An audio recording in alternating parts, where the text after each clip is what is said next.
statue is a special symbol of a unique faith. It is called the Angel Moroni and is an unusual feature of a new temple being constructed in Bellevue, Washington by the Church of Jesus Christ of Latter-day Saints, the Mormon Church.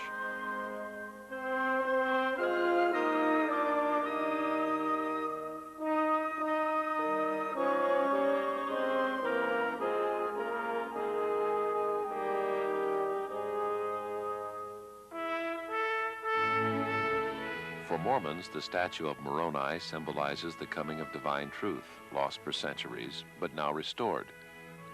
And Mormons believe the building atop which the angel Moroni rests is one of the most sacred places on earth, the house of the Lord.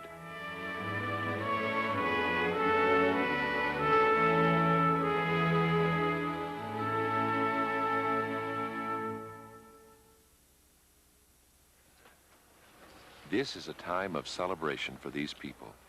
From Oregon, Idaho, Washington, British Columbia, and as far north as Alaska, members of the Church of Jesus Christ of Latter-day Saints, more commonly called Mormons, have contributed millions of dollars to build a new temple. Mormons have always been a temple-building people, and the Seattle Temple is the 21st built by the church. May I share with you Construction began in May 1978. In November 1979, in ceremonies conducted by Brent Nash, a local lay officer, the cornerstone of the temple was laid, marking the completion of the building's exterior. I know that my Redeemer lives. This is his house. The Lord bless you. To Mormons, the temple is a sacred and holy place where special rites, ceremonies, and ordinances are performed. Temples are not used for weekly Sunday worship or for other church activities. Local chapels are constructed for that purpose.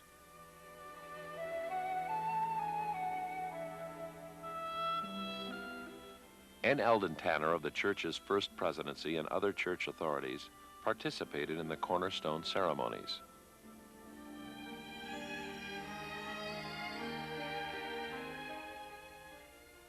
Mormons came to the Northwest as early as 1880. In 1939, when M.L. Bean, a devout Mormon and founder of Pay and Save Corporation, moved to Seattle, there were only 3,000 members in the Northwest. Today, there are over 200,000.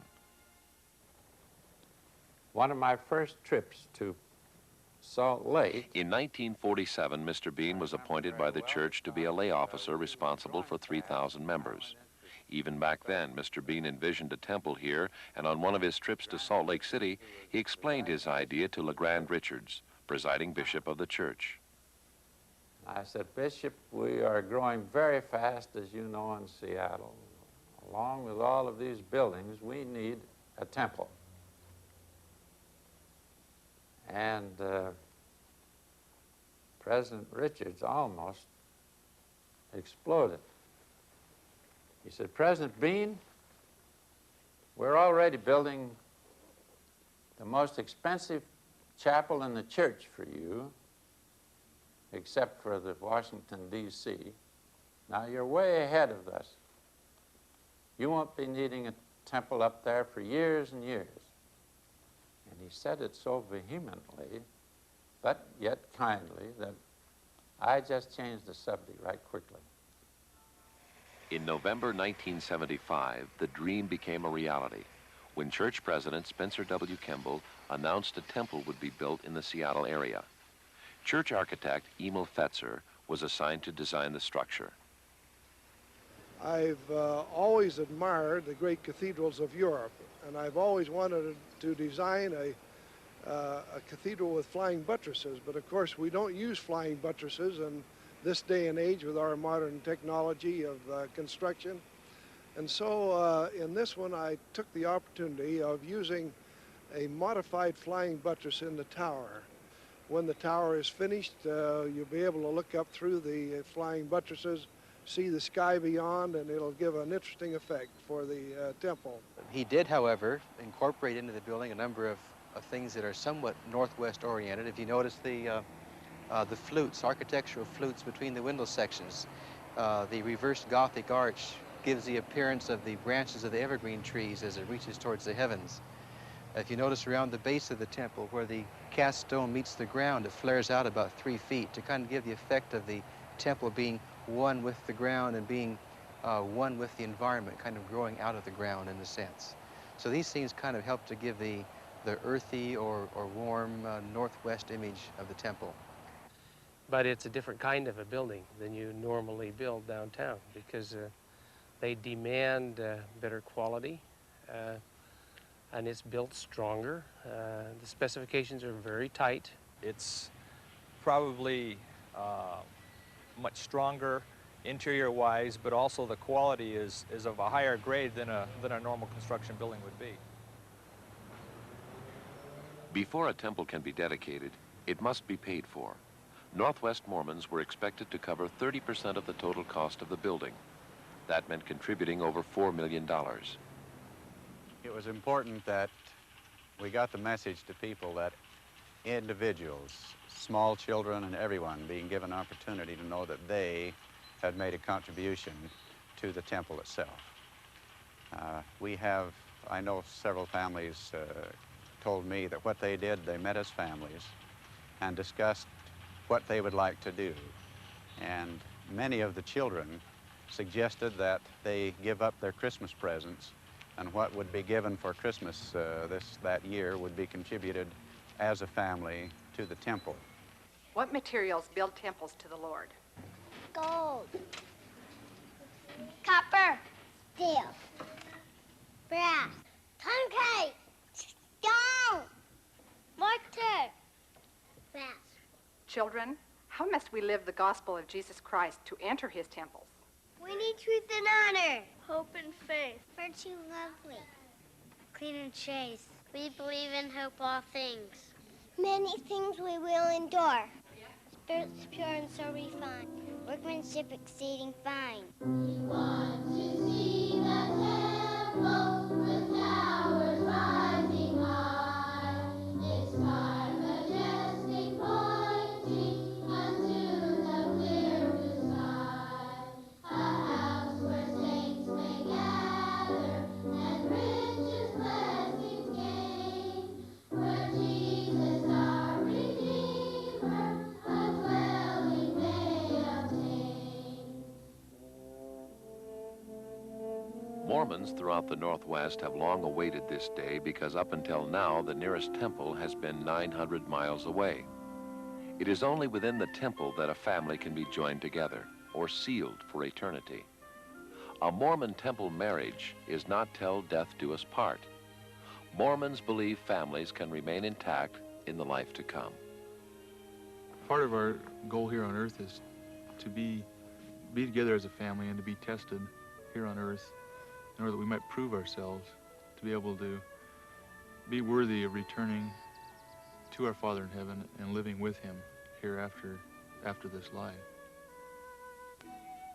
Mormons throughout the Pacific Northwest, in all walks of life, feel very strongly that the family unit can and should be eternal. As vice president of a logging and milling operation in the North Cascades, Gary Jones shares this belief. It's easy to spend money on a project like the temple when you receive spiritual benefits from it. That's the most important thing to life, as far as we're concerned, is our family and each other. And anything that we can do to perpetuate the family and to help it grow, we'll spend any amount of money to do that. Next time when we go camping, kids, we'll go up into the high country where we can catch lots of fish like that. In an effort to strengthen family ties, the church encourages parents and their children to spend an evening at home for fun and activities. Every Monday, the Jones family has what they call a family home evening. Turn that over. John, you hold that in the groove like that, okay? Okay?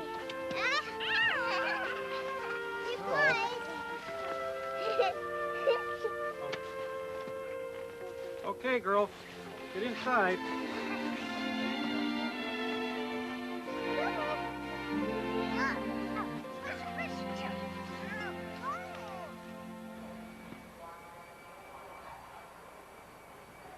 Henry Smith, an aircraft inspector, and his wife Edwina work at the Boeing plant in Everett. They were married in the Oakland, California temple in 1973. We're married for time and all eternity. It gives you a satisfaction to know that when we go pass away, that he's still going to be there with me, and my children will be with us too. We will not be separated. And it gives me a good feeling and a satisfied feeling just to know that, they're mine, and I'm going to keep them forever. Yeah. Some people have asked me about the fact that we're married for time and all eternity, like here at Boeing. And they, well, how can you stand to be with a woman here on this earth and then have to put up with her from the rest of the time? That's a satisfaction that when you find the right person, you enjoy it from now on. So it's something that I know Heavenly Father decided that would be best for us. So I kind of enjoy the ideal of having it. I think a lot of families move to the islands to get away from things. I've seen a lot of divorces out here and things that surprised me somewhat with this nice environment. And I think that being able to go to the temple has created in my mind, and I'm sure in my wife's too, an idea that even though there are problems to be encountered, there are solutions with the Lord's help that far transcend the idea of fights and bitterness and again produce a feeling of joy and peace in the family that make it a lot easier to get over the rough spots. That's getting down to the bottom line about life, really. Surprisingly, the Mormon Church is made up largely of recent converts. In fact, the church has doubled in size since 1962. Donald Hennick, a convert of 4 years, had his own personal search to find a religion that would satisfy his spiritual needs. I just kept looking and looking. I even studied the Eastern religions and a lot of different things, trying to find this spirituality, even the martial arts and stuff, trying to find the spirituality that I was looking for. And then I'd been praying about it in my own way too for a long time, trying to find this thing. And one day I went to work for this fellow, and he was kind of odd in some of his habits. And like I'd ask him, "What are you doing tonight after work?" And he'd say, "I'm going to go grind some wheat." And I said, "Well, that sounds like a rather odd thing to do, going to grind some wheat, you know." And then we'd be working along, and I'd say, "Hey, let's go have some coffee, you know, have a break, you know." He said he doesn't drink coffee, you know. Well, a guy don't drink coffee, grinds wheat for fun, you know.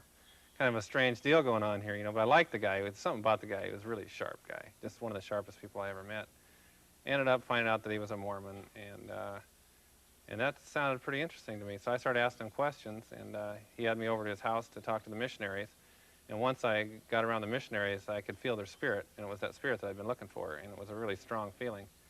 And, well, I noticed after I'd met with the missionaries and did some studying, and then after I'd be gone for about a week from them, that spirit would go away.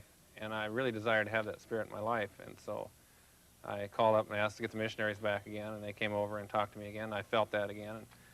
And I told them about this experience I was having, and I asked them if there's any way I could keep that spirit so I didn't have to keep losing it all the time and trying to find it, you know.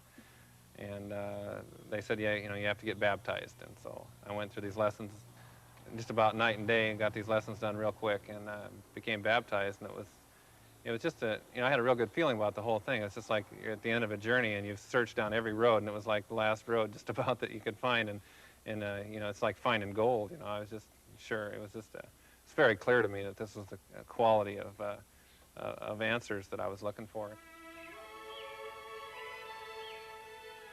To most of us, genealogy means tracing our ancestors. But Mormons go a step further. Once an ancestor is identified, the special ordinances of the temple, such as baptism, can be performed by the living in their behalf. Well, I've been interested in genealogy since I joined the church about 35 years ago.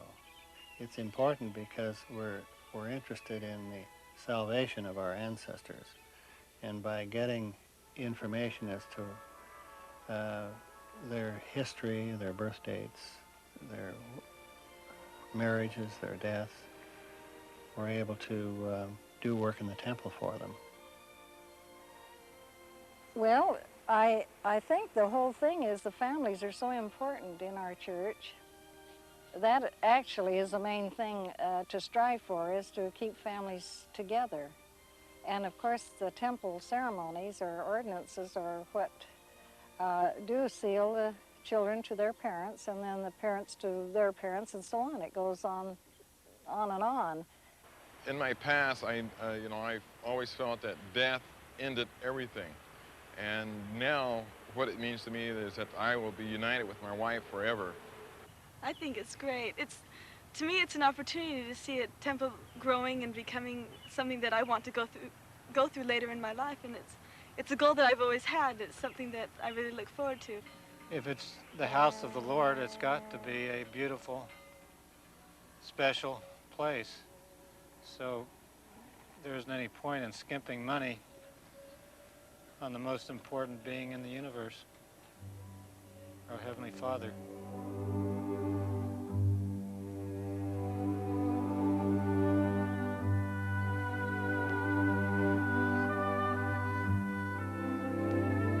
The house of the Lord is so special to Mormons that after its dedication, only worthy members recommended by their bishops will be permitted to enter. Before proceeding through the rest of the temple, members will change from their street clothes to white clothing, a symbol of purity.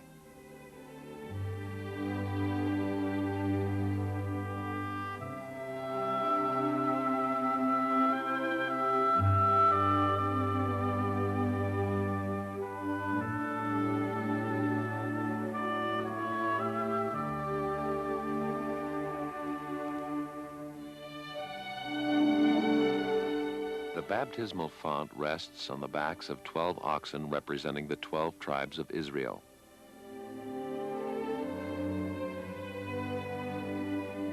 It is here that baptisms are performed by proxy on behalf of departed ancestors.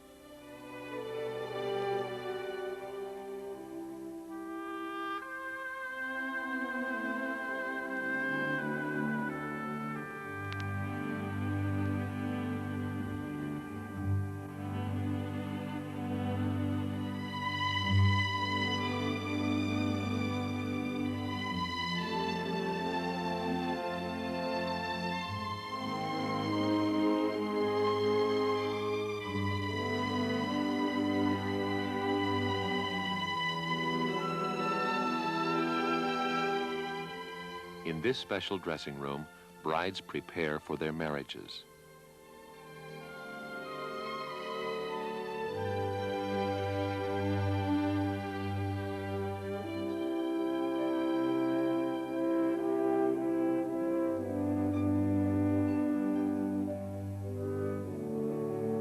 In rooms such as these, families are joined together for time and eternity.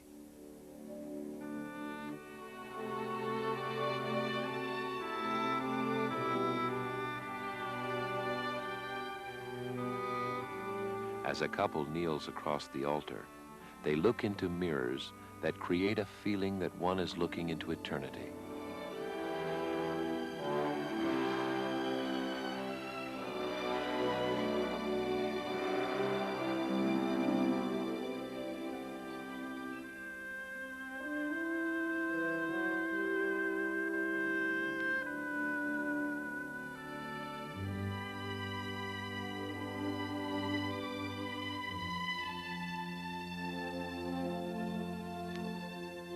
Special meetings are conducted here in the chapel. The architectural design of the reversed Gothic arch, repeated throughout the temple, constantly lifts the eye upward.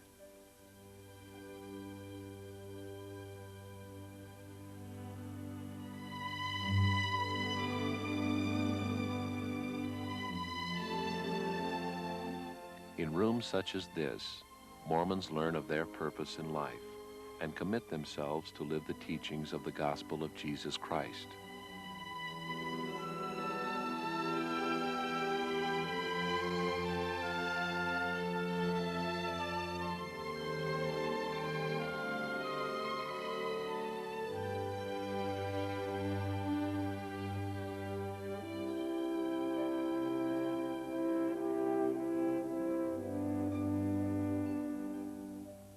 The celestial room is the pinnacle of the temple experience and symbolizes the exalted state a man and woman may obtain.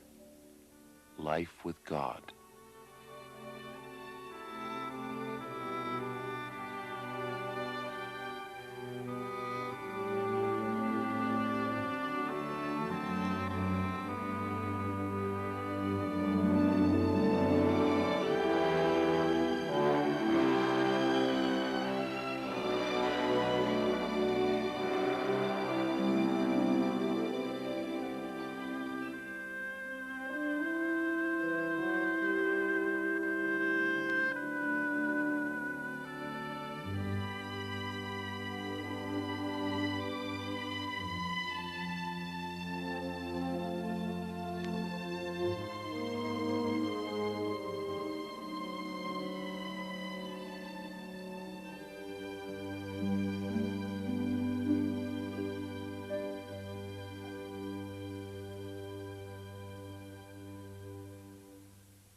Before a temple is dedicated, it is open to the public so both members and non-members can tour the building and grounds.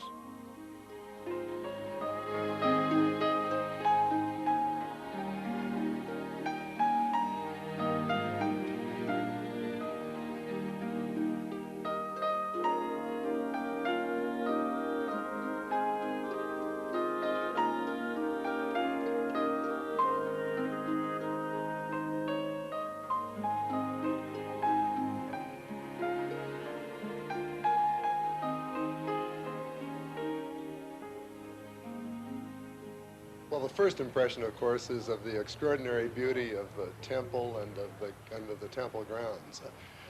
Second is the enthusiasm of the people who showed us around, their respect for what has been done, their concern for their own generation, for the future and for the past, but perhaps most of all, the dedication of people who would put so much of their lives and their times into building this magnificent edifice and now into using it. It was really and truly a feeling of reverence I got that I didn't realize I would experience till I got in there, and so I'm quite touched by my visit. The thing that impressed me the most was the obvious dedication of the people that made something like this possible. The cost of the building, and to know that it was paid for before it was built, meant that there were quite a few people who were willing to sacrifice in order to let this happen. So I think that obviously this is going to be quite an addition to the community, and will, with that kind of dedication, have an impact on many people's lives. Well, I felt better coming out and going in. Just everything about it is seems to be dedicated to what you're trying to achieve. I think you're trying to achieve a better life for everyone.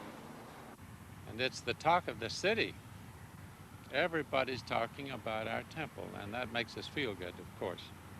And I hope that there will be a great spiritual rebirth in the whole Seattle area because of the temple. Some of the more impressive things that's happened in my life has happened within the walls of temples, in the sacred atmosphere that you feel there, especially the love of one another. I'm going to get married in this temple because I want to get married in one that, this is really special to me because I've watched it being built, and I used to always come over and see when it was being built. And so when I went in there, it was really neat because I knew I'd be coming back to get married here. We walked through the temple today and we'd read these signs where it would say that these rooms are set aside for the sealing of a family for time and eternity.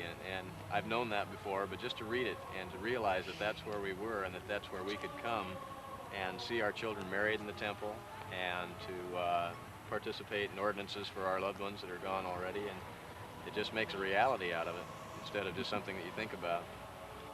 Kind of like a little haven that you can go to get away from the worldly things and come closer to your Father in heaven and your real purpose on earth. The beauty of it is just phenomenal. It's so simple, yet so elegant and beautiful all at the same time.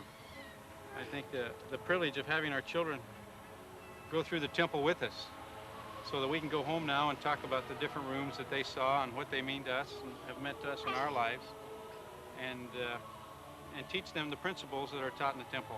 And also they'll have a chance to do work as teenagers when they get old enough to be baptized for the dead, and that'll give them a special experiences of being here in the temple. And then hopefully then when they get married, they'll be married and sealed here in the temple, and they'll have that to look forward to.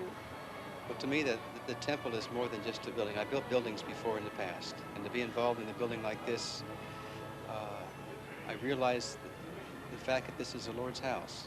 And as the Lord told Moses, remove thy shoes from off 5 feet, for the ground whereon thou standest is holy ground. And to me, this is a very special and holy place. And I recognize the fact that this is the Lord's house. And to have a part in building the Lord's house, much as the ancient houses of the Lord, the ancient temples were built, has been the capstone of my life to this point.